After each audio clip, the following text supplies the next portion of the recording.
Welcome in RP seated point. मैं are के पाल, आपका अपना चैनल आरपी सीटेड पॉइंट में स्वागत करता हूं। जैसे कि हम लोग मैराथन सीरीज चला रहे थे सीटेड के लिए, जो काफ़ी इम्पोर्टेंट था आपके लिए, जो सीटेड की तैयारी कर रहे हो, जिनका एग्ज़ाम अभी हुआ नहीं है। 2 ही शिफ्ट हुआ है पेपर, 28 तारीख को और 29 तारीख को। उसमें ये पेपर फर्स्ट और पेपर सेकेंड के लिए मैं सीरीज चला रहा था। उसमें मैथ का मैराथन सीरीज, जो मैराथन सीरीज सभी विषयों का चला था, उसमें मैथ का मैराथन सीरीज में चला रहा था। तो बीच में ही अचानक से नेटवर्क प्रॉब्लम हुआ, जिसकी वजह से वीडियो वहीं का वहीं छूट गया। तो उसी को हम लोग कंटिन्यू करेंगे। उसका ये आज पार्ट 2 हो जाएगा। और वो वीडियो कुछ टेक्निकल इशू आया, जिसकी वजह से मैंने छोड़ दिया। उसी को हम लोग कंटिन्यू करेंगे आज। उसी मैथ पैरागोजी को हम लोग कंटिन्यू करेंगे। तो चलिए जानते हैं आगे। उसके आगे जो है वो क्या है, तो वो है, देखिए, एग्रेशन पढ़ेंगे। तो इसमें एग्रेशन किसको बोलते हैं? जब दो चीज़ों को जोड़ते हैं तो उसे एग्रेशन कहते हैं। जैसे 2 पेन और 2 पेन हो जाएगा कितने? 4। 2 पेन को हम जोड़ दिए तो उसको एग्रेशन बोला जाएगा। इम्पोर्टेंट है, यहाँ से क्वेश्चन आते हैं। अगला देखेंगे इसमें कि एग्यूमिनेशन, जब एक चीज़ को बढ़ाया जाता है तो उसे एग्यूमिनेशन कहते हैं। जैसे कोई चीज़ है, उसको हम लोग बढ़ाना स्टार्ट किए तो उसे एग्यूमिनेशन बोलेंगे। जैसे दूध में पानी डालना, जैसे दूध में पानी मिलाना है, तो एक चीज़ था और उसमें पानी डाल के हम लोग मिलाना स्टार्ट कर दिए, तो ये एग्यूमिनेशन होगा। इसी पे क्वेश्चन होगा, देखिएगा इसमें। क्वेश्चन ध्यान से पढ़ेंगे।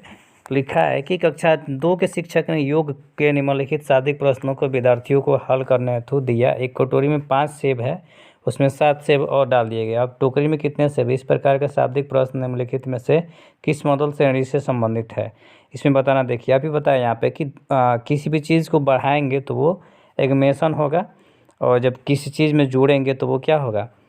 वो बढ़ जाएगा, वो एग्रेशन होगा। तो हमारा आंसर देखते हैं कि होता क्या है। देखिए, यहाँ पे लिखा हुआ है समुचन, संवर्धन, पृथक्करण, योग की पुनरावृत्ति। तो जैसे आपने देखा कि जब हम उसमें ऐड कर रहे हैं किसी भी चीज़ को, तो क्या होगा? एग्यूमिनेशन होगा, संवर्धन होगा। हमारा राइट आंसर 1 नंबर हो जाएगा। आगे देखते हैं इसमें। अब गणित की मूलभूत संरचना।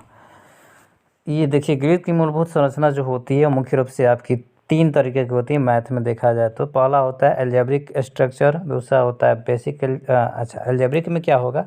इसमें बेसिक एल्जेब्रा आएगा। बेसिक एल्जेब्रा चीज़ आएगा, जैसे प्लस माइनस हो गया, मल्टीप्लाई हो गया, डिवाइड हो गया, ये सारी चीज़ें इसमें आएंगे। वो किस में? एल्जेब्रिक स्ट्रक्चर में। अगला इसी में देखेंगे हम। दूसरा जो होता है वो होता है क्रमिक संरचना, सेरियलाइजेशन। इसमें बड़ा से छोटा ETC कंसेप्ट इत्यादि आते हैं। इसमें क्या होता है? क्रमिक संरचना में बड़ा हो गया, छोटा हो गया, जैसे ये बड़ा का हो गया साइन, ये छोटा का साइन हो गया, ये वाला साइन इसमें क्या होंगे? कंसेप्ट इसमें आ जाएंगे क्रमिक संरचना में। तलरूप संरचना में क्या क्या आ जाएंगे, ये देख लेंगे। टोपोग्राफी में इसमें सीमा, समीपता, निकटता के कंसेप्ट आते हैं। क्या? सीमा यानी बाउंड्री लाइन जो है वो, फिर समीपता जो नज़दीक में है, जैसे ये बाउंड्री हो गया और ये बाउंड्री हो गया, इसके नज़दीक में कोई चीज़ है नियरेस्ट, इसका स्टडी हम कर रहे हैं तो समीपता या कर देंगे किसी बाउंड्री लाइन के नज़दीक है। और फिर ये यहाँ से यहाँ तक ये बॉर्डर है, तो रेक्टेंगल हो गया, यहाँ से यहाँ तक ये पूरा बॉर्डर है, इसके नज़दीक बोल दिए। तो ये जितनी भी चीज़ें हमें दिखाई दे रही हैं, ये सब क्या है? ये सब तलरूप संरचना है। ठीक है, आइए आगे जानते हैं इस पे क्वेश्चन देखेंगे कि किसी गणितीय संरचना के अंतर्गत विभिन्न प्रक्रियाओं जैसे सीमा, समीपता या निकटता आदि को सम्मिलित किया गया है। वो क्या है? बीजगणितीय संरचना, तलरूप संरचना, क्रमिक संरचना, उपयुक्त सभी। देखेंगे आप यहाँ पे कि सीमा, समीपता या निकटता आते हैं तो उसको हम क्या बोलते हैं? तलरूप संरचना बोलते हैं। और इसमें यही दिया है कि सीमा, समीपता या निकटता आदि को सम्मिलित किया गया, तो उसको हम क्या बोलेंगे? उसको हम बोलेंगे तलरूप संरचना। हमारा राइट आंसर हो जाएगा टोपोग्राफी। आगे देखेंगे मुक्त प्रश्न और बंद अंत प्रश्न किसको बोलेंगे? इससे कुछ क्वेश्चन 1 नंबर के आपके आते हैं। मुक्त अंत प्रश्न से और बंद अंत प्रश्नों से क्वेश्चन आपके आते हैं, ये ओपन एंडेड और क्लोज एंडेड वाले क्वेश्चन। इसमें देखेंगे, कह रहा है कि ओपन एंडेड का मतलब क्या हो जाएगा? ओपन एंडेड का मतलब उसका एक क्वेश्चन का कई जवाब होगा, कई तरीके से वो सोच सकता है। और क्लोज एंडेड का क्या होगा? जैसे 2 × 2, 2 2 कितना होगा? तो 4 होगा। जैसे अगर पूछ दिया, मतलब जिसका एक ही आंसर हो, बहु आंसर नहीं हो, बहुत से ज़्यादा आंसर नहीं हो, 2 2 4, सिंपल बता दिए, क्लोज एंडेड हो गया। अब उसी में पूछें कि 2 + 2 + 2 को जोड़ें तो कितने होंगे, या ये किसके किसके किसके गुणे, तो यहाँ पे मल्टीपल माइंड कंसेप्ट को यूज किया जाएगा, जिसके वजह से ये क्या हो जाएगा, ओपन एंडेड क्वेश्चन हो जाएगा। तो यही क्वेश्चन आइए देखते हैं। गणित की कक्षा में अध्यापक ने निम्नलिखित प्रश्न पूछा है। एक गणित की कक्षा जो है वो क्वेश्चन पूछे हैं कि दो संख्या ज्ञात कीजिए जिनका योग 8 है। सिंपल है कि दो संख्या ज्ञात करना है जिनका योग क्या हो जाएगा, 8 हो जाएगा। आगे देखेंगे कि उस त्रिभुज को खींचिए जिसका परिमाण 50 सेंटीमीटर है। तो ये दोनों ओपन एंडेड हो गया। अब 25 सेंटीमीटर के गुणनखंड क्या है, ये भी ओपन एंडेड हो गया। परिमाप की परिभाषा दी तो कोई भी आदमी दे देगा। तो इसमें अब आपको बताना है कि कौन कौन जो है ओपन एंडेड क्वेश्चन है और कौन कौन बंद वाला है। तो इसमें ए और बी देखेंगे तो दो संख्या ज्ञात कीजिए जिनका योग 8 है। दो संख्या आपको ज्ञात करना है जिसका योग 8 है। तो कोई बता देगा सिंपल 4 4 8। और उस त्रिभुज को खींचिए जिसका परिमाप 50 सेंटीमीटर है। तो इसमें क्या करेंगे, इसमें थोड़ा सा ये कंसेप्चुअल यूज करेगा। तो इसमें देखेंगे सी है 25 के गुणनखंड गया, तो ये ओपन हो गया। और परिमाप का परिभाषा दीजिए, ये भी क्या हो गया, क्लोज हो गया, ये भी क्लोज हो गया। तो सी और डी क्लोज है, तो सी और डी क्लोज है और ये और भी क्या है, मुक्त वाले प्रश्न हैं।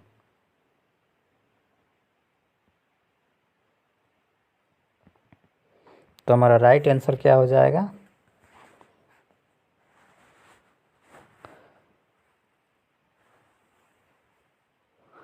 इसमें हमारा राइट आंसर जो हो जाएगा ना, ए और बी जो है, राइट आंसर हमारा जो हो जाएगा ए और बी जो है, राइट आंसर हमारा ए और बी जो है वो क्या है, पहले ओपन है और सी और डी जो है क्लोज है। तो यही हमारा राइट आंसर हो जाएगा। आगे देखेंगे जीन पियाजे का मैथ में महत्व क्या क्या है ये जानेंगे। पियाजे जो है वो तो संज्ञानात्मक और CDP में काम किए हैं, लेकिन इसमें इनका क्या महत्व है मैथ में ये जानेंगे। जीन पियाजे के अनुसार बच्चा सबसे पहले संख्याओं का संरक्षण, जीन पियाजे के अनुसार क्या होते हैं, बच्चा जो होता है सबसे पहले संख्या का संरक्षण करना सीखता है, यानी कंजर्वेशन करना सीख लेता है, फिर लंबाई, उसके बाद फिर वेट, अंत में वॉल्यूम का कंजर्वेशन करता है। जीन पियाजे के अकॉर्डिंग क्या होता है, सबसे पहले वो संख्याओं के संरक्षण करेगा यानी कंजर्वेशन करेगा, फिर लंबाई का करेगा, फिर वजन का, अंत में वॉल्यूम जो होता है उसके बारे में वो ऑब्जर्व कर पाता है, कंजर्वेशन कर पाता है। जीन पियाजे के अकॉर्डिंग सबसे पहले नंबर को, फिर संरक्षण करेगा, फिर लंबाई को, फिर वेट को, फिर वॉल्यूम को, अंत में वॉल्यूम को। नॉलेज के एरिया में इनका दूसरा स्टेटमेंट है कि नॉलेज के एरिया में इनका स्टेटमेंट संख्याएं तर्क संगत गणितीय ज्ञान मैथमेटिकल ज्ञान में आती है, क्योंकि संख्या संबंध है जिनकी रचना बच्चे मन से करते हैं।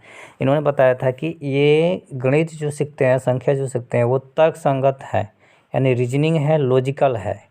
गणितीय ज्ञान वो देता है क्योंकि वो संख्या संबंध है जिससे बच्चा क्या करता है, अपने मन से करता है।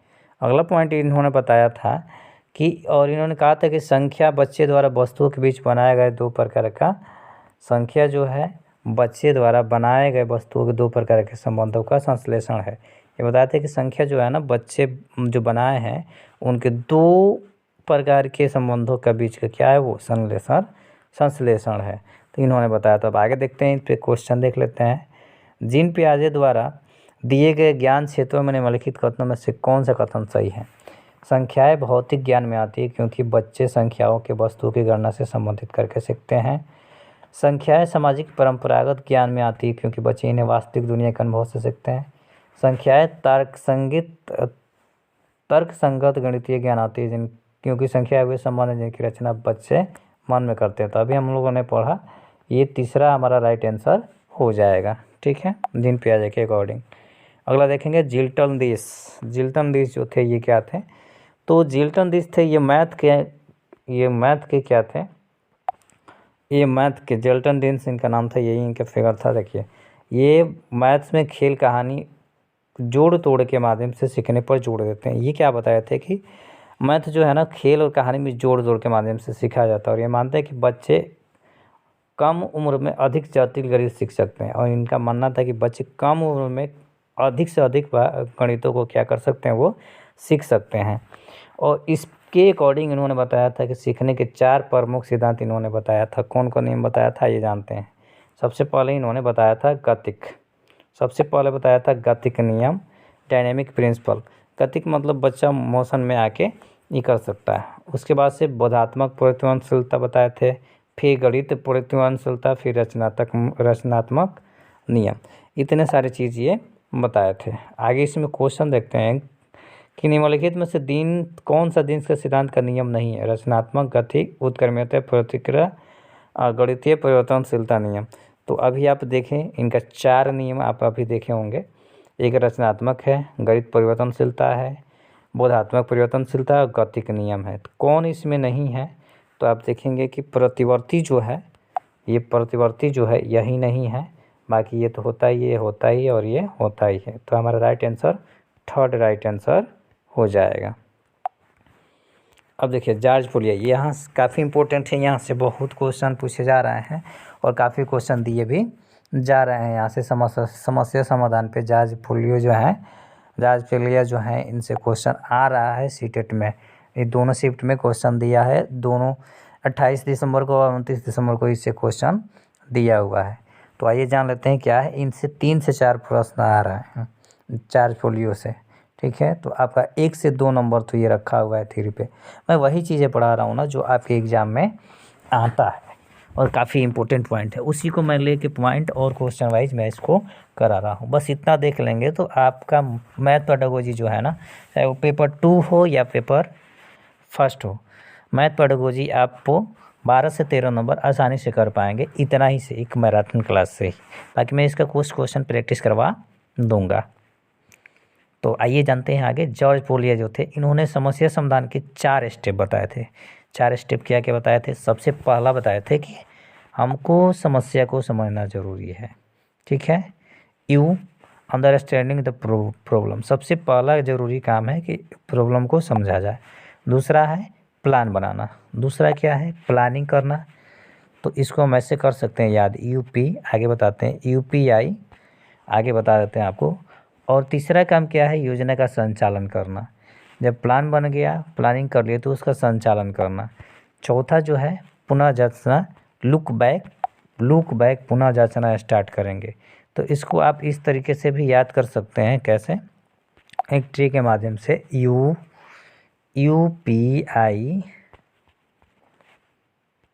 यूपीआईएल से आप इसे याद कर सकते हैं। यूपीआईएल इसे याद कर सकते हैं। Understand the problem, planning, implementation और लुक बैक, एल से लुक बैक। यूपीआईएल से आप इसको याद कर सकते हैं, इनके सिद्धांत को, फोलियर के सिद्धांत को, ठीक है। जॉर्ज फोलियर के सिद्धांत को आप याद कर सकते हैं। तो सबसे पहले इसमें बच्चा को समस्या को समझना होता है, फिर योजना बनाना होता है, फिर इम्प्लीमेंटेशन करना होता है, फिर लुक बैक जाया जाता है। आइए इस पर क्वेश्चन है, क्वेश्चन देखते हैं। क्वेश्चन है कि निम्नलिखित में से कौन सा फोलियर के समस्या समाधान के प्रतिरूप मॉडल का चरण नहीं है। इन्होंने बोला है कि मॉडल का चरण नहीं है। तो सबसे पहले देखिए समस्या को समझना, हाँ ये तो है, ये काफ़ी इंपॉर्टेंट पॉइंट है। तो पहले ही इन्होंने बताया था, पहला स्टेप ही है ये, ठीक। कलन विधि को याद करना, आगे देखते हैं। योजना की युक्ति निकालना, योजना बनाना यहाँ। उसके बाद से दूसरा पॉइंट ये है, फिर पुनः जांचना ये भी है। लेकिन कलन विधि को याद करना, मेमोराइजिंग द एल्गोरिथम, इन्होंने ये चीज़ कहा नहीं है। तो हमारा राइट आंसर ये हो जाएगा कि वो पूछा ही नहीं है, और नहीं का भाई जो है वो है ये मेमोराइज करने के लिए इन्होंने नहीं बताया। तो राइट आंसर हमारा यही हो जाएगा। अगला देखते हैं। अगला पॉइंट है एनसीएफ। देखिए एनसीएफ से काफ़ी क्वेश्चन आते हैं, काफ़ी इंपॉर्टेंट है। तो एनसीएफ को देखते हैं क्या है। तो एनसीएफ 2005 के अकॉर्डिंग गणित शिक्षण का संकीर्ण उद्देश्य नीरव एम क्या क्या होता है। तो संख्याओं के संबंधित कौशलों को विकसित करना, हायर समस्या समाधान का कौशल विकसित करना। मतलब ये देखिए एनसीएफ 2005 के अकॉर्डिंग गणित शिक्षण का संकीर्ण उद्देश्य जो है वो है संख्याओं के विकसित करना, और हायर जो है वो समस्या समाधान कौशल को विकसित करना। ये संख्याओं के संबंधित कौशल को विकसित करेगा नैरो एम, और हायर एम जो है वो समस्या समाधान के कौशल को विकसित करता है। अब देखिए इसके अकॉर्डिंग, अब एनसीएफ 2005 के अकॉर्डिंग क्या होता है। एनसीएफ 2005 के अकॉर्डिंग क्या होता है,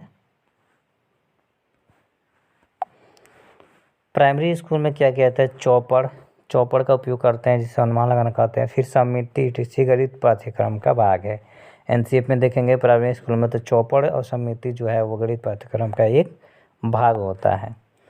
और एनसीएफ 2005 की प्राइमरी क्लास में आगे देखेंगे, प्राइमरी क्लास में मैथ के शिक्षा के लिए एकीकृत उपागम को प्रयोग में लाना चाहिए। इसके लिए हमें एकीकृत उपागम का उपयोग करना चाहिए। अगला इसी में देखेंगे कि एनसीएफ के अकॉर्डिंग गणित सभी के लिए है। गणित जो होता है सभी के लिए पढ़ सकते हैं। गणित शिक्षा लिंग, जाति और कौशल के आधार पर भेदभाव से मुक्त होना चाहिए।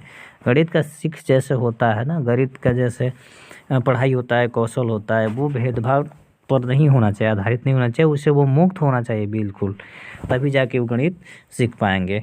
ठीक है, तो ये फिर देखिए एनसीएफ 2005 के अकॉर्डिंग समझ स्पेशली अंडरस्टैंडिंग को बढ़ाना जरूरी है जो बढ़ पाए। ठीक है, एनसीएफ 2005 के अकॉर्डिंग गणित की शिक्षा का मुख्य उद्देश्य बच्चों की गणितीकरण मैथमेटिशियन की क्षमताओं का विकास करना होता है, ना कि उसे रटवाना होता है। तो ये याद रखेंगे, ये पॉइंट काफ़ी इंपॉर्टेंट है। आगे इसमें देखेंगे कि एनसीएफ 2005 के अकॉर्डिंग प्रौद्योगिकी में टेक्नोलॉजी गणितीय अन्वेषण में सहायता कर सकती है और छात्रों को संलग्न करने में सहायक हो सकती है। मैथ जो है ना एनसीएफ के अकॉर्डिंग ये टेक्नोलॉजी में काफ़ी हेल्प कर सकती है अन्वेषण करने में, और संलग्न व्यस्त करने में भी सहायक हो सकती है। एनसीएफ के अकॉर्डिंग मैथ हमारा जो है। अब आइए इस पर क्वेश्चन दिया हुआ है, इसको पढ़ते हैं। लिखा है कि राष्ट्रीय पाठ्यचर्या, देखेंगे आप, राष्ट्रीय पाठ्यचर्या 2005 के अनुसार विद्यालय में गणित शिक्षण के संकीर्ण उद्देश्य क्या क्या है। आइए जानते हैं क्या क्या है संकीर्ण उद्देश्य। इसमें पहला है कि रैखिक बीजगणित से संबंधित दैनिक जीवन की समस्याओं की शिक्षा, बीजगणित पढ़ाना, परिकलन व मापन बढ़ाना, संख्यात्मक कौशलों का विकास करना। ये तो सारी चीज़ है, उद्देश्य है। संकीर्ण उद्देश्य पूछा हुआ है कि संकीर्ण उद्देश्य क्या है, तो संकीर्ण उद्देश्य अगर हम देखें तो सबसे बेटर जो आंसर जा रहा है वो रैखिक बीजगणित से संबंधित दैनिक जीवन की समस्याओं की शिक्षा, हमारा संख्यात्मक कौशलों का विकास जा रहा है। आइए आगे देखते हैं। इसी पे क्वेश्चन है कि राष्ट्रीय पाठ्यचर्या रूपरेखा 2005 के अनुसार प्राथमिक कक्षाओं में गणित पाठ्यचर्या होनी चाहिए, कैसी होना चाहिए। तो देखिए कह रहा है कि महत्वाकांक्षी, महत्वपूर्ण मानक, कलन विधियों पर बल देने वाली, सुसंगत, महत्वाकांक्षी। उसके बाद से कह रहा है कि कलन विधियों पर बल देने वाली, कलन विधि पर बल देने वाली जो है वो ऐसी होनी चाहिए। तो हमारा सबसे पहले सुसंगत, बी कनेक्टेंट तो होना ही चाहिए। तो हमारा सबसे पहला पॉइंट हमारा जो है वो तो होगा ही, सबसे पहला पॉइंट जो है वो होगा। और महत्वपूर्ण मानक, देखिए मानक जो है ना, मानक नेगेटिव टैग वर्ड है, मानक जहाँ आ गए वो नेगेटिव। तो महत्वाकांक्षी ये सही है, महत्वाकांक्षी होगा तभी तो वो आगे बढ़ेगा, काम करेगा। तो हमारा राइट आंसर तीसरा हो जाएगा। बाकी दो ऑप्शन हमारा, तीन ऑप्शन ये कट जाएंगे। क्यों? क्योंकि मानक आ गया तो मानक जो है वो नेगेटिव टैग वर्ड है। आगे क्वेश्चन देखेंगे इसी में, राष्ट्रीय पाठ्यचर्या 2005 के अनुसार स्कूल गणित गतिविधि आधारित हो सकता है, ऐसे क्योंकि यह विद्यार्थियों का जीविका कमाने, देखिए कमाने के बाद जहाँ गए वहाँ पे तो होगा नहीं।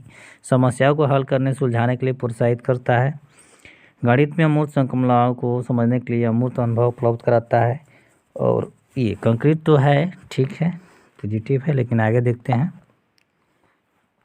आगे कह रहा है कि यह प्राथमिक कक्षा में बच्चों को मनोरंजन का समय उपलब्ध, नहीं ये तो है नहीं, इसके लिए नहीं, तो 3 हो गया। और देखिए गणित में अमूर्त संकल्पनाओं को समझने के लिए अमूर्त अनुभव उपलब्ध कराता है, नहीं ऐसा नहीं है, मूर्त से अमूर्त की तरफ जाते हैं, ना कि ये जाते हैं। हमारा दूसरा आंसर ही राइट हो जाएगा, क्योंकि ये समस्या सुलझाने में गणित को और समझने में मदद करता है, इसलिए हमारा राइट आंसर सेकेंड ऑप्शन हो जाएगा।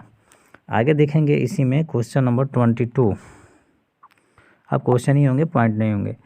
एनसीएफ 2005 के अनुसार निम्नलिखित में से कौन सा प्राथमिक स्तर पर गणित की पाठ्य पुस्तक की एक वांछनीय विशेषता को निरूपित करता है। ये कह रहा है कि करता है, देखिए, अवधारणाओं को मूर्त से मूर्त की ओर प्रस्तुत किया जाना चाहिए। पाठ्य पुस्तक के आवरण पृष्ठ को आकर्षक और रंगीन होना चाहिए। ये तो देखिए सबसे पहला पॉइंट, पहले हम निगेटिव हम छाटेंगे, फिर पॉजिटिव पॉइंट ऐसे ही मिल जाएगा। सीटेट का एक ट्रिक है कि अगर वो आपसे निगेटिव पूछ रहा है तो पॉजिटिव को छाट दीजिए, नेगेटिव आंसर आ जाएगा। अगर पॉजिटिव पूछ रहा है तो पॉजिटिव को छाट दीजिए, नेगेटिव आंसर आपका आ जाएगा। तो ये हो जाएगा। अब इसमें सूत्र और कर देखिए, सूत्र की बात आ गई तो सूत्र उतना ही ये नेगेटिव टाइप होता है। अब नीचे लिखा है कि इसमें गणितीय समस्या है जो कि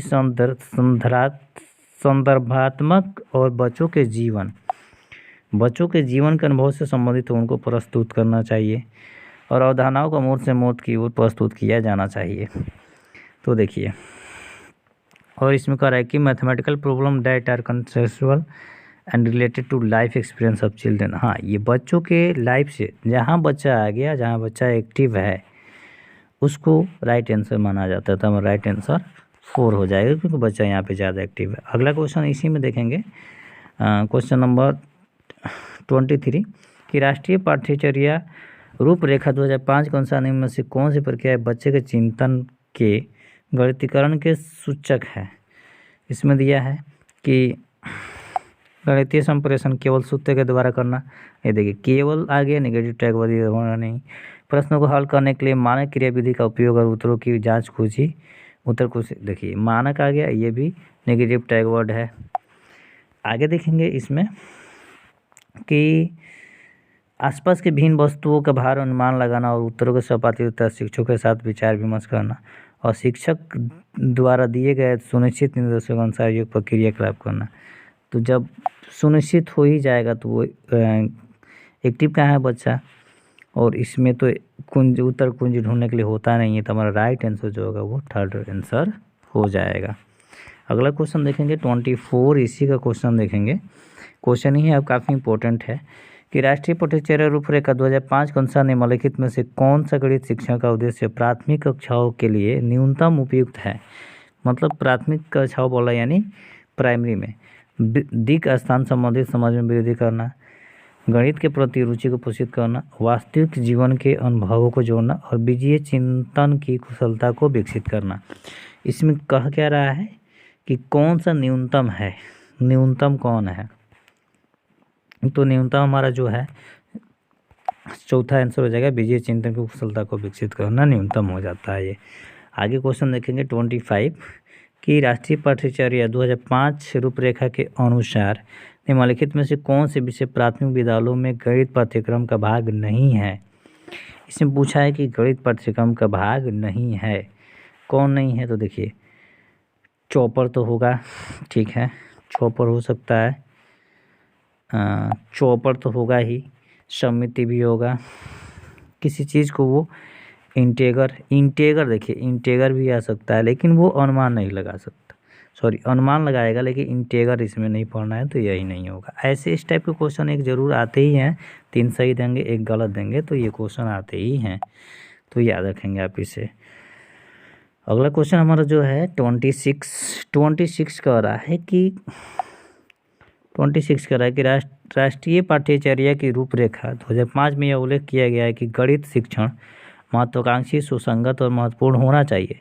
यहाँ महत्वाकांक्षी से तात्पर्य निम्नलिखित में से किसकी उपलब्धि है। ये कह रहा है कि गणित के संख्यीय उद्देश्यों की, गणित को अन्य विषयों से जोड़ने की, गणित के अनुप्रयोग की, गणित के उच्च उद्देश्यों के लक्ष्यों की। तो देखिए, ये गणित के उच्च उद्देश्यों के लक्ष्यों के लिए बनाया जाता है, आगे बढ़ाने के लिए। आगे देखेंगे 27 जो है, निम्नलिखित में से कौन सा कथन गणित में मानचित्र के बारे में सही नहीं है। कौन सा क्वेश्चन नहीं पूछा हुआ है आप देख लेंगे, सही नहीं है तो नेगेटिव हम छाटेंगे। मानचित्रण उच्च गणित में कई विषयों का आधार मूलाधार बनाता है, नहीं, ऐसा कुछ नहीं है। मानचित्र दिक् स्थान संबंधी सोच को मजबूत करता है। मानचित्र समानुपातिक सोच को बढ़ावा देता है और मानचित्र में केवल अपने आसपास के मानचित्र का आरेखन ही शामिल होता है। इसमें देखिए, नहीं पूछा है, नेगेटिव पूछा हुआ है, तो हमारा ये 3 पॉइंट जो है ये तो हमारा पॉजिटिव लगा। लेकिन यहाँ देखिए, इसमें केवल छिपा हुआ है बैठ के, केवल आसपास के मानचित्र को दिखाएंगे, नहीं, ये तो है नहीं। तो हमारा राइट आंसर जो हो जाएगा ऑप्शन नंबर 4 राइट आंसर हो जाएगा। अगला क्वेश्चन देखिए, इसमें मापन से क्वेश्चन देता है, तो मापन से एक क्वेश्चन जरूर देता है। तो आइए जान लेते हैं कि मापन से क्या क्वेश्चन दिया है। दिया है कि प्राथमिक स्तर पर लंबाई को मापना विषय पढ़ाने के लिए कौन सा श्रेणी कम है। विषय को जब हम पढ़ाते हैं तो इसमें कौन सा श्रेणी कम होगा। सबसे पहला बोला है तुलना करना। पहला ऑप्शन है तुलना करना, अपरिमाणिक मापों को उपयोग करना, परिमाणिक इकाई को विकसित करना, परिमाणिक मापों का उपयोग करना। अब तुलना करना, देखिए ये इस टाइप का आपका क्वेश्चन देगा जो काफ़ी ही जगह आने वाला क्वेश्चन है, आपका माथा घुमा देगा, लेकिन घबराना नहीं है। तीसरा है कि परिमाणिक इकाई को विकसित करना, परिमाणिक मापों का उपयोग करना, अपरिमाणिक का उपयोग करना, तुलना करना। परिमाणिक मापों का उपयोग करना, अपरिमाणिक मापों का उपयोग करना, परिमाणिक इकाई को विकसित करना, तुलना करना। चौथा ऑप्शन हमारा ये था। 4 ऑप्शन आपको दिए गए हैं इसमें देखिए तुलना करना अपरिमाणिक मापों का, ठीक है, उपयोग करना परिमाणिक मापों का उपयोग, परिमाणिक इकाई को विकसित करना। उसके बाद से हमारे अकॉर्डिंग राइट आंसर जो लग रहा है वो थर्ड लग रहा है, थर्ड आंसर राइट आंसर होगा। आगे देखते हैं तुलनात्मक जमा। देखिए इसी में है तुलनात्मक जमा किसको बोलते हैं, कंपैरिजन एडिशन किसको बोलेंगे। तो जब एक्स और वाई के कंपैरिजन में कोई वस्तु ज़्यादा है, यही कंपैरिजन एडिशन होता है। देखिए कंपैरिजन एडिशन किसको बोलेंगे, यदि एक्स है, मान लीजिए कि एक्स है और वाई है, कंपैरिजन कर रहे हैं इसका, तो कोई वस्तु ज़्यादा है, जैसे y का मान हो गया 2y और x का मान हो गया 1y, तो ये 2y होगी, ये ज़्यादा है, तो इसका मतलब यही इसी में ऐड होगा। ठीक, आई होप आपको इसको समझे होंगे। अब आगे देखिएगा तुलनात्मक घाटा। तुलनात्मक घाटा जो है वो क्या है, उसके अपोजिट कर देना, जब वस्तु से कम हो तो तुलनात्मक घाटा हो जाता है उसके कंपैरिजन में। अगर एक्स वाई के कंपैरिजन में वस्तु कम है, वाई के पास वस्तु कम है, एक्स पास ज़्यादा है, तो इसको हम लोग कंपैरिजन बोलेंगे। कंप्रोमाइज करना आप समझते ही हैं, कंपैराइज बोलेंगे, कंपैरिजन बोलेंगे। अगला तीसरा जो है वो है व्यक्लित जमा, टेकन वे एडिशन। एक्स और वाई के पास वाई से कितना ज़्यादा पैसा है, मतलब एक्स के पास मान लीजिए 200 रुपया है तो वाई के पास 300 है, तो अभी से टेंशन होगा कि इसके पास 300 कैसे है, क्यों है, कितना ज़्यादा है।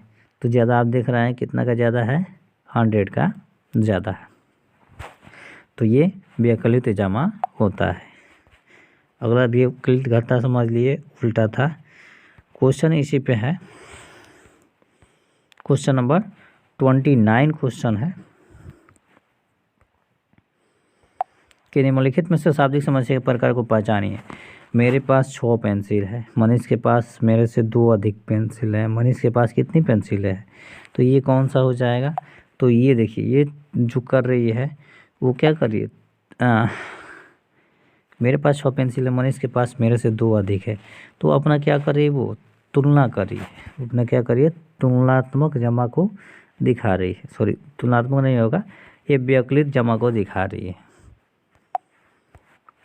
आगे देखेंगे इसी में एक चीज़ लिखा है, फ्रैक्शन सिखाने के तरीके हैं। तो सबसे पहले प्लस के काम, फिर माइनस का, फिर मल्टीप्लाई का, फिर डिवाइड का वर्क किया जाता है।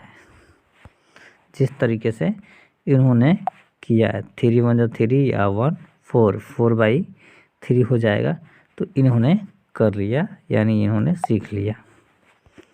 अगला क्वेश्चन देखेंगे, क्वेश्चन नंबर 30 जो है वो कह रहा है कि प्राथमिक गणित कक्षा में भिन्नों की अवधारणा के परिचय के लिए निम्नलिखित रणनीतियों में से कौन सी अति उपयुक्त है।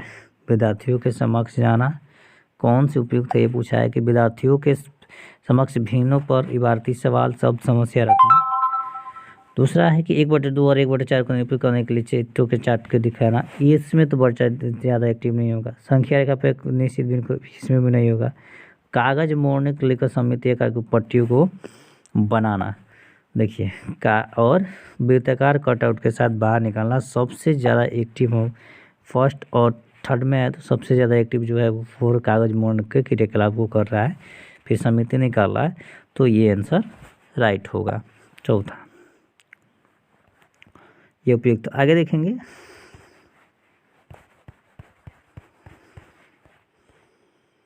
अभी क्लासेज आपके लंबे हो जाएंगे थोड़ा सा, तो काफ़ी इम्पोर्टेंट भी है ये क्लास, थोड़ा सा लंबे होंगे, तो घबरा नहीं, वीडियो को ज़्यादा से ज़्यादा शेयर कर दें। और आइए आगे देखते हैं। अभी क्वेश्चन नंबर 32 आप समझ लिए, 32 नहीं समझे। गणित शिक्षा में सांप और सीढ़ी के खेल का उपयोग अत्यधिक उपयुक्त होगा उन अवधारणाओं को विकसित करने के लिए जो संबंधित है। किससे संबंधित होंगे, जब मैंने बताया ही था, आकृति से होगा कि मापन से होगा कि ज्यामिति से होगा। तो सिंपल भाषा में जानते हैं किससे होता है, वो ज्यामिति से होता है। ज्यामिति ही पढ़ाई होता है 1 to 5 लेवल तक। आगे देखेंगे गणित की भाषा और महत्वपूर्ण शब्दावली। इसमें सबसे पहले जो होता है वो होता है अंक, जिसको हम लोग न्यूमेरल बोलते हैं। यह एक नाम है जो सिंबल नंबर को दर्शाता है। यह क्या एक नाम है जो सिंबल नंबर को दर्शाता है। जैसे आप इस बच्चे को देख सकते हैं, जैसे आप इस बच्चे को देख सकते हैं, इस बच्चे को आप देख सकते हैं, इन्होंने क्या किया है, जोड़ा है। ठीक है, तो आई होप राइट आंसर आप जान नहीं गए होंगे। अगला देखेंगे कि हिंदू अरबिक न्यूमेरिकल। इसी में क्या आएगा, हिंदू अरबिक न्यूमेरिकल, 0 से जो शुरू होता है 0 1 2 3 4, ये क्या है, हिंदू अरबिक है। ये याद रखेंगे, हिंदू अरबिक है ये। और इसमें प्लेस वैल्यू का कॉन्सेप्ट होता है। इसमें क्या होता है, प्लेस वैल्यू का कॉन्सेप्ट होता है। अगला देखेंगे, अगला इसी में देखेंगे कि रोमन नंबर 1 2 3 4 आप जानते ही होंगे, 1 से लेके 4 5 6 7 8 तक काफ़ी ज़्यादा लगे रहते हैं। इसमें प्लेस वैल्यू का कॉन्सेप्ट नहीं होता है। इसमें क्या होता है, प्लेस वैल्यू का कॉन्सेप्ट नहीं होता है। गणित की भाषा सरल और बोधपूर्ण होनी चाहिए। गणित कैसा होना चाहिए, सरल होना चाहिए और बोधपूर्ण होना चाहिए। आगे देखेंगे, इसी पे क्वेश्चन है, आइए क्वेश्चन देख लेते हैं। क्वेश्चन क्या कह रहा है, एक गणितीय पहेलियों का उद्देश्य को बढ़ावा देना है, डी लेवल अभ्यास। ये भाई जहाँ देख दिए समझ लीजिए गलत है। समस्या समाधान कौशल कलन विधि पर बल देना, ये तो होगा नहीं। अब समस्या समाधान कौशल और गणित में रुचि, दो चीज़ हो रही हैं, तो यहाँ आपको आंसर ढूंढना है। ए बी देखिए कहीं दिया है, नहीं दिया है, सॉरी ये तो होंगे नहीं। बढ़ावा किसको देना है, तो एक गणित में रुचि, ये सही है, तो बी सही है। उसके बाद से सी सही है, बाकी सब गलत है। गलत हैं, 2 गलत हैं आपके, डी गलत है और फिर ए गलत है। हमारा राइट जो है बी है और सी है, तो बी और सी तीसरा में है, तो तीसरा आंसर हो जाएगा। आगे क्वेश्चन देखते हैं, क्वेश्चन नंबर 24। संख्यांक और संख्या के विषय में निम्नलिखित में से कौन सा कथन सही नहीं है। ये पूछा है कौन सा कथन सही नहीं है। संख्या एक प्रतीक है जिसे संख्या को प्रदर्शित करने के लिए प्रयोग किया जाता है। उसके बाद से फिर दूसरा कह रहा है कि एक संख्या को विभिन्न संख्याओं को द्वारा प्रदर्शित किया जा सकता है। तो इसमें ए जो है वो रॉन्ग है, बी जो है वो सही है। ए जो है गलत है, बी जो है सही है। तो ए जो है वो शुद्ध है, ए बी जो है शुद्ध है और ए जो है अशुद्ध है। हमारा राइट आंसर दूसरा हो जाएगा। आइए अगला क्वेश्चन देखते हैं। रोमन अंकों का उपयोग आमतौर पर हिंदू अरबी अंकों जैसी संख्याओं के लेखन में क्यों नहीं किया जाता, ये पूछा है। बच्चे अंग्रेजी वर्णमाला और रोमन अंकों में भ्रमित हो जाते हैं, ऐसा कुछ नहीं है, बच्चे तो जान ही जाते हैं। तो ये हमारा नेगेटिव टैग वर्ड है। अगला देखेंगे कि रोमन अंक स्थानीय मान का नियोजन नहीं करते हैं, नहीं ऐसा तो कुछ है नहीं। और फिर करें इसलिए इन अंक नहीं करते हैं, इसलिए इन अंकों का उपयोग गणना करने के लिए मुश्किल होता है। और फिर थर्ड आंसर है कि रोमन अंकों को याद करना मुश्किल है। ये देखिए रोमन अंक को याद करने वाला तो बाजार ही नहीं है, और रोमन अंकों का उपयोग करके संख्याओं को बनाना एक जटिल कार्य है, ये भी कोई जटिल कार्य नहीं है। तो हमारा पूछा है कि नहीं किया जाता है, तो रोमन अंकों को याद करना मुश्किल है, ये तो गलत बात है, इसको याद नहीं किया जाता है, यही हमारा आंसर हो जाएगा। आगे देखेंगे, इतने निम्न में से कौन सा संख्याओं का प्रकार एक उपयोगिता गणितीय उपयोगिता नहीं है। निम्न में से कौन सा संख्याओं का प्रकार और उपयोगिता नहीं है। आगे देखेंगे इसमें क्या कह रहा है कि गणन संख्या, और उसके बाद से अंकित संख्या, सौंदर्यप्रक संख्या, और ओरिडेंट नंबर, ये तो होगा, ये होगा, ये होगा, लेकिन यही नहीं होगा हमारा राइट आंसर सौंदर्यपरक संख्या। आगे देखेंगे क्वेश्चन नंबर 37। एक और है कि कक्षा 2 के छात्र देखेंगे, कक्षा 2 के छात्र को 35 सिक्क लिखने के लिए कहा गया, तो उसने कुछ ने 305 लिखा। अध्यापक के रूप में आप इसको कैसे संबोधित करेंगे? यह बता कर कि गलत है और उन्हें सही उत्तर प्राप्त करने के लिए कहेंगे। श्याम पत्र पर सही उत्तर लेकर, नहीं, ये तो सटीक आंसर नहीं होगा। तो बच्चे की कहा कुछ जरूरी हुई, उनको कॉपी में 10 बार सही उत्तर लिखने के लिए, नहीं, ये भी नहीं है। और उन्हें मूर्त पदार्थ से विनिमय नियम समझाकर, तो हमारा राइट आंसर 2 होता है। यह बताकर कि गलत है, उन्हें सही उत्तर प्राप्त करने के लिए कहेंगे, और नहीं, ये भी नहीं सही है। हमारा राइट आंसर ये हो जाएगा।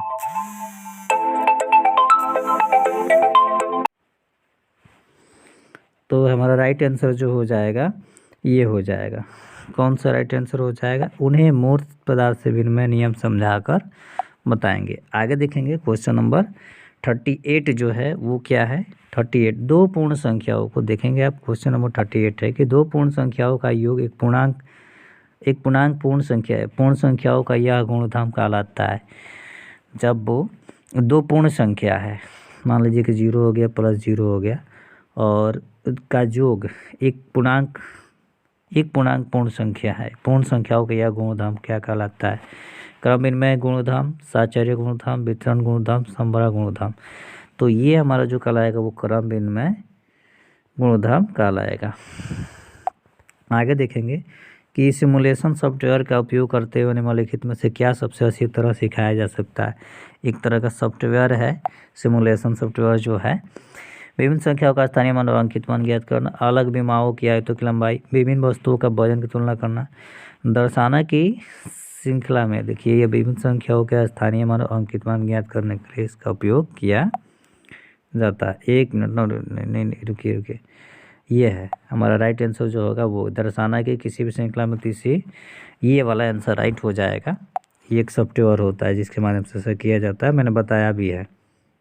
और इसका लास्ट क्वेश्चन देखेंगे जो काफ़ी इम्पोर्टेंट है। एनसीईआरटी के अनुसार कक्षा 3 के विद्यार्थियों के लिए निम्नलिखित में से कौन अधिगम प्रतिफल उपेक्षित नहीं है? कौन उपेक्षित नहीं है पूछा है, तो नहीं है देखेंगे वो भी किस क्लास के लिए? कक्षा 3 के विद्यार्थी के लिए। क्या जरूरी नहीं है सिखाना, ये देख लेंगे आप। एडीजी में अगले अक्षर को पहचाने। यदि बस में 40 बच्चे बच सकते, 3 बसों में कितने बच्चे बच सकते हैं? 1/2, 3/6 के समान है। सिद्ध कीजिए कि, देखिए हमारा इसमें ये थर्ड क्वेश्चन जो है ना ये अपेक्षित नहीं है। तो ये मैराथन क्लासेस यहाँ पे ख़त्म होते हैं। मैथ के मैराथन क्लासेस ख़त्म होता है। आई होप आपको ये वीडियो समझ में ज़रूर आए होंगे, और आई होप इसको केवल आप देख लेते हैं, इस वीडियो को केवल आप कम्प्लीटली देख लेते हैं, तो आई होप आपका 15 में 12 से 13 नंबर एकदम आपका रखा हुआ है। तो वीडियो को ज़रूर देख लेंगे, और आई होप आपको क्लास से अच्छा लगा होगा। कैसा क्लास लगा? और अच्छा क्लास लगा है तो क्लास को लाइक कर देंगे, और ज़्यादा से ज़्यादा वीडियो को शेयर करेंगे। और कोई भी डाउट हो तो कमेंट सेक्शन में कमेंट करेंगे। मिलेंगे हम लोग फिर नेक्स्ट वीडियो में इसी तरह से। अब मैथ कंटेंट लेके कल मैथ कंटेंट का वीडियो अपलोड होगा, पेपर फर्स्ट का और पेपर सेकंड का भी अपलोड होगा, तो आप उसको देख सकते हैं जाके। तो अभी तक मेरे चैनल पर नए व्यूअर है तो चैनल को प्लीज़ सब्सक्राइब कर ले, ताकि और बेल आइकन दबा ले, ताकि आपके पास नोटिफिकेशन जल्दी से जल्दी चला जाए। और चैनल को सब्सक्राइब जरूर कर लेंगे, ज़्यादा से ज़्यादा शेयर करें। मिलेंगे फिर नेक्स्ट वीडियो में, तब तक के लिए जय हिंद, जय भारत।